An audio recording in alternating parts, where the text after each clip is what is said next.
শালা তোদের তিনজনের মধ্যে আমার দোকানে সবচেয়ে বড় থালি যে খেতে পারবে তার সাথে আমি আমার বউয়ের বিয়ে দিব। শালা তোর বউকে বিয়ে করার জন্য আমরা তো কবে থেকেই রেডি। আর তুই 3-4 গ্রামে গিয়ে জিজ্ঞাসা কর সবচেয়ে বেশি খাদককে, সবাই আমার নাম বলে দেবে। এইভাবে জ্ঞান দেওয়া মানুষ অনেক দেখেছি, তুই থালি খেয়ে দেখা।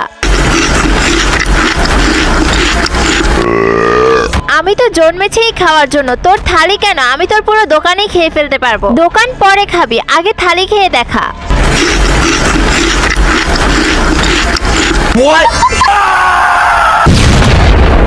এমন কোন হিরো আছে যে এই থালি খেয়ে দেখাতে পারবে? আমি তো খাওয়ার আগেই আমার পেট ফেটে যাচ্ছে, আমি জীবনও খেতে পারবো না।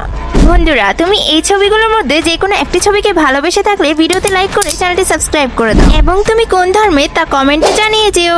স্প্রাইটে এই নে জাদুর শরবত, এটা খাওয়ার পর শুধু খেতেই মন চাইবে। শালা দে তো দেখি তোর দোকানে সবচেয়ে বড় 2 থালি।